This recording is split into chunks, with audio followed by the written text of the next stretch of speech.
ಈಸು ಕೂಡಲು ನಿಮ್ಮ ಪಾದಕ್ಕೆ ಸರಿಯಲ್ಲ.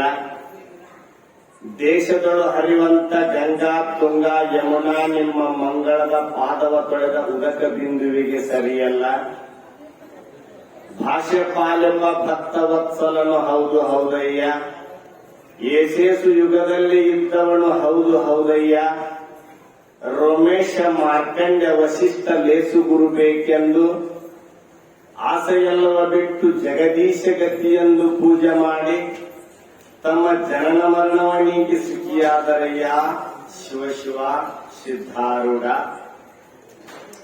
ಪ್ರಾತಸ್ಮರಣೀಯ ಜಗದ್ಗುರು ಸಿದ್ಧಾರೂಢರ ಪವಿತ್ರ ಚರಣಾರವಿಂದಗಳಲ್ಲಿ ನತಮಸ್ತಕನಾಗಿ ಕ್ಷೇತ್ರದ ಅಧಿದೇವರಾದ ಪರಮ ಪೂಜ್ಯ ಸದ್ಗುರು ವೀರಭದ್ರ ಮಹಾಸ್ವಾಮೀಜಿಯವರ ಚರಣಾರವಿಂದಗಳಲ್ಲಿ ಶಿರಬಾಗಿ ಜಗಜ್ಜನನಿ ಜಗನ್ಮಾತೆ ಶಾಂಭವ್ಯ ಚರಣಾರವಿಂದಗಳಿಗೂ ಶಿರಬಾಗಿ ಸನ್ನಿಧಾನ ಸ್ಥಾನದಲ್ಲಿ ವಿರಾಜಮಾನರಾಗಿರುವ ಮಾತನಾಡುವ ಭಗವಂತ, ನಡೆದಾಡುವ ದೇವರು, ಗುರು ಸಾರ್ವಭೌಮ ಸಾಧು ಚಕ್ರವರ್ತಿ ನಿರಾಧಾರಿ ಸದ್ಗುರುವಿನ ಶ್ರೀ ಚರಣಗಳಿಗೆ ಶರಣೆಂದು ಪರಮ ಪೂಜ್ಯ ಸದ್ಗುರು ವಿದ್ಯಾನಂದ ಭಾರತಿ ಮಹಾಸ್ವಾಮೀಜಿಯವರಿಗೂ, ಪ್ರಣವಾನಂದ ಮಹಾಸ್ವಾಮೀಜಿಯವರಿಗೂ, ಸಚ್ಚಿದಾನಂದ ಮಹಾಸ್ವಾಮೀಜಿಯವರಿಗೂ ವಂದಿಸಿ,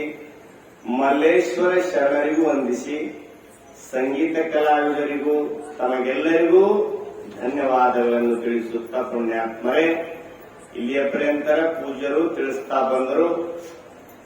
ಮತಿಗೆ ಮಂಗಲವಿರುವುದಾವುದು ಉತ್ತಮರ ಸಂಘ ಅನ್ನುವಂತ ನಿಜಗುಣರ ಮಾತನ್ನ ಹೇಳ್ತಾ ಬಂದರು. ಮತಿ ಅಂತಂದ್ರ ಬುದ್ಧಿ. ಅದಕ್ಕಾಗಿ ಶಾಸ್ತ್ರದಲ್ಲಿ ಒಂದು ಮಾತು ಹೇಳ್ತಾ ಇದ್ದಾರ, ಮತಯೋ ಯತ್ರ ಗಚ್ಚಂತಿ ತತ್ರ ಗಚ್ಚಂತಿ ವಾಣರ, ಶ್ರುತಯೋ ಯತ್ರ ಗಚ್ಚಂತಿ ತತ್ರ ಗಚ್ಚಂತಿ ಮಾನವ. ಅಂದ್ರ ಒಂದ್ ಕಡೆ ಮತಿ ಅಂದ್ರ ಮನಸ್ಸು ಅಂತಲೂ ಕೂಡ ಅರ್ಥ ಮಾಡಿದಾರ. ಅದಕ್ಕೆ ಮನಸ್ಸಿಗೆ ಬಂದಂಗ ಯಾರು ಮಾಡ್ತಾರ ಅವರಿಗೆ ವಾಣರ ಅಂದ್ರು, ಅಂದ್ರೆ ಮಂಗ್ಯ ಅಂತ ಕರೆದ್ರು ಶಾಸ್ತ್ರದಲ್ಲಿ. ನಿಜಗುಣರು ಕೂಡ ಮನಸ್ಸಿಗೆ ಬಂದಂತೆ ನಡೆಯದಿರು ಅಂತ ಹೇಳಿಲ್ಲ. ಮತ್ತೆ ಶ್ರುತಿಗಳು, ಶಾಸ್ತ್ರಗಳು, ಗುರುಗಳು ಹೇಳಿದಂತೆ ಕೇಳವರಿಗೆ ಮನುಷ್ಯ ಅಂತ ಕರೆದ್ರು. ಶ್ರುತಯೋ ಯತ್ರ ಗಚ್ಚಂತಿ ತತ್ರ ಗಚ್ಚಂತಿ ಮಾನವ, ಅವರಿಗೆ ಮನುಷ್ಯ ಅಂತ ಕರೆದ್ರು. ಇಲ್ಲಿ ಮತಿ ಅಂತಂದ್ರೆ ಬುದ್ಧಿ ಅಂತಲೂ ಹೇಳಿದಾರೆ ನಿಜಗುಣರು. ಮತಿ ಅಂತಾರ, ಪ್ರಜ್ಞಾ ಅಂತಾರ, ಪ್ರತಿಭಾ ಅಂತಾರ. ಆ ಬುದ್ಧಿಗೆ ಮಂಗಲವನ್ನುಂಟು ಮಾಡುವಂಥದ್ದು ಯಾವುದು ಅಂತಂದ್ರೆ ಮಹಾತ್ಮರ ಸಂಘ, ಬಲ್ಲವರ ಸಂಘ, ಜ್ಞಾನಿಗಳ ಸಂಘ. ಅದಕ್ಕಾಗಿ ಸರ್ವಜ್ಞ ಹೇಳಿದಾರಲ್ಲ, ಬಲ್ಲವರ ಒಡನಾಟ ಬೆಲ್ಲವನ್ನು ಮೆತ್ತಂತೆ, ಅಲ್ಲದವುದೆಂಬ ಅಜ್ಞಾನಿಗಳ ಸಂಘ ಕಲ್ಲು ಹಾಯ್ದಂತೆ ಸರ್ವಜ್ಞ. ಬಲ್ಲವರ ಸಂಘ ಸಹವಾಸ ಬೆಲ್ಲ ತಿಂದಂಗ ಅಂತ ಹೇಳಿದ ಸರ್ವಜ್ಞ.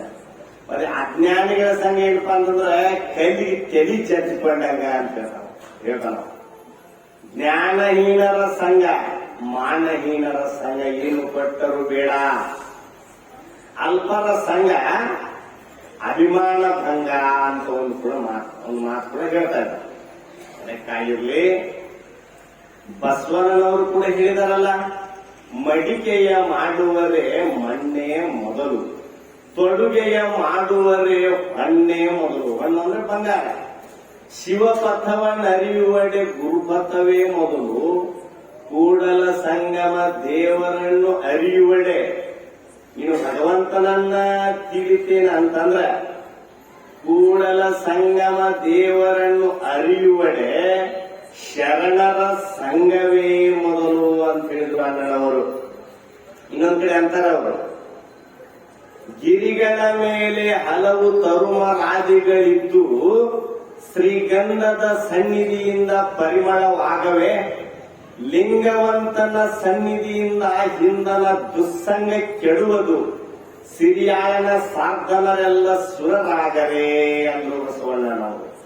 ಅಂದ್ರೆ ಅರಣ್ಯದಲ್ಲಿ ಒಂದು ಗಂಧದ ಗಿಡ ಹುಟ್ಟಿತ್ತು ಅಂತಂದ್ರೆ ಅದರ ಸುವಾಸನೆಯಿಂದ ಎಲ್ಲಾ ಮರಗಳು ಕೂಡ ಸುವಾಸನೆಯನ್ನ ಬೀರ್ತಾವು. ಅದರಂತೆ ಒಬ್ಬ ಜ್ಞಾನಿಯ ಸಂಘದಿಂದ ದುರ್ಜನರು ಕೂಡ ಸಜ್ಜನರಾಗ್ತಾರೆ. ಸಿರಿಯಾಳನ ಸಂಘ ಮಾಡಿದವರು ಎಲ್ಲರೂ ಭಕ್ತರಾಗಲಿಲ್ಲೇನು, ದೇವರಾಗಲಿಲ್ಲೇನು ಅಂತೇಳಿ ಬಸವಣ್ಣನವರು ಕೂಡ ಈ ಮಾತನ್ನು ಹೇಳ್ತಾ ಬಂದಿದ್ದಾರೆ.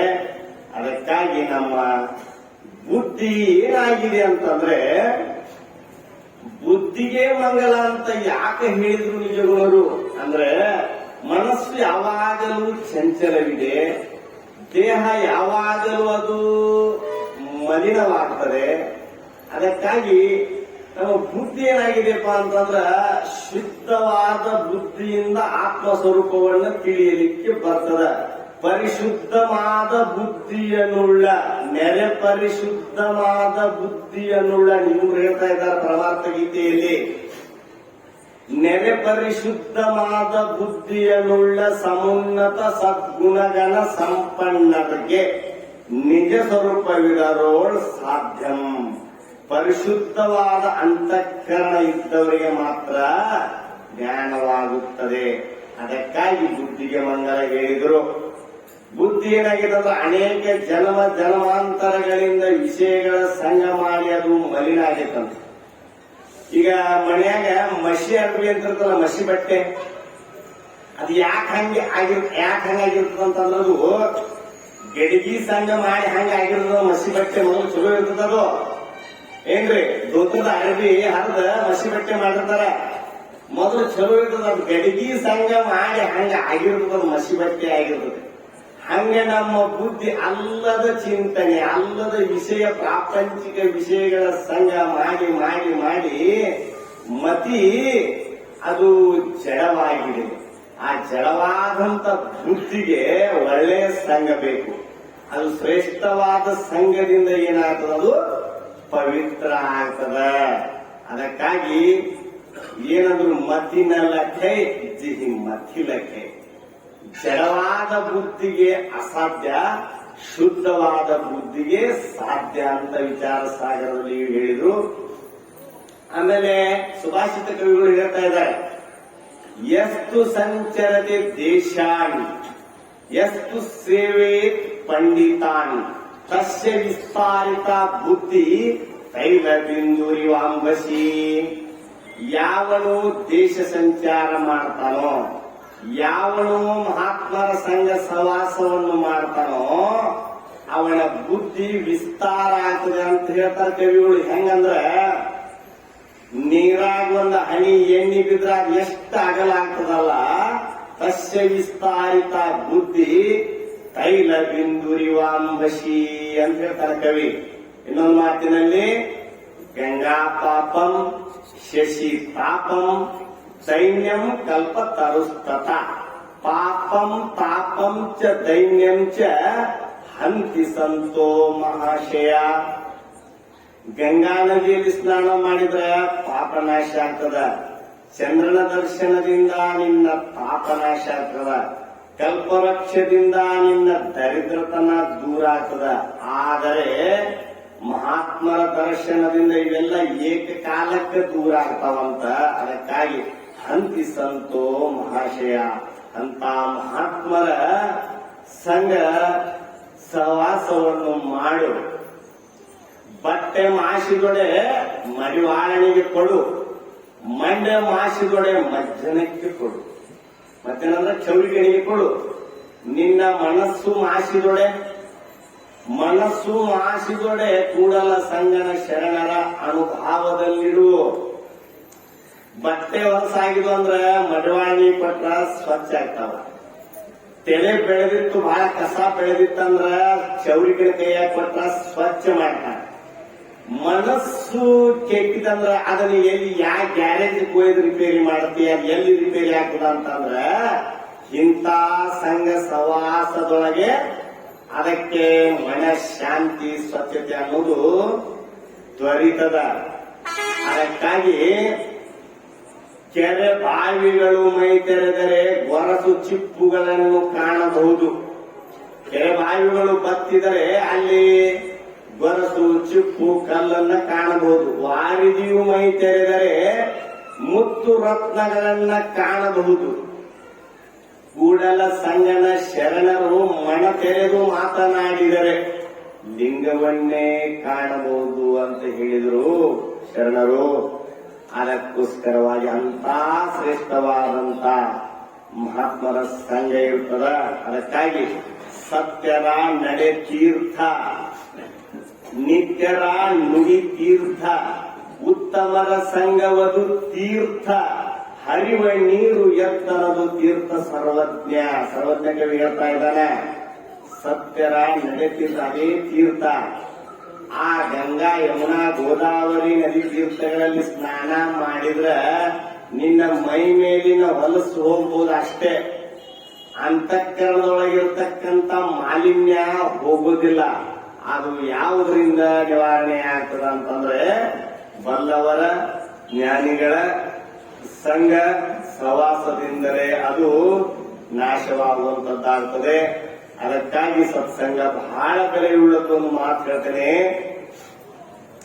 ಗಂಗಾ ನದಿಯ ತೀರದಲ್ಲಿ, ಗಂಗಾ ನದಿ ದಡದ ಮೇಲೆ ಅಲ್ಲಿ ಕಾಶಿಯೊಳಗ ಅಲ್ಲಿ ಒಂದಿಷ್ಟು ಜನ ಮಹಾತ್ಮರು ಆ ಕಾಶಿ ಕ್ಷೇತ್ರದಲ್ಲಿ ಹೋಗಿ ಕಜ್ಜಾಯಿ ರೊಟ್ಟಿ ಭಿಕ್ಷಾ, ಆ ರೊಟ್ಟಿ ಭಿಕ್ಷಾ ಮಾಡ್ಕೊಂಡು ಬಂದು ಪ್ರಸಾದ ಮಾಡ್ತಿದ್ರು ನದಿ ದಡದಲ್ಲಿ ಕೂತ್ಕೊಂಡು.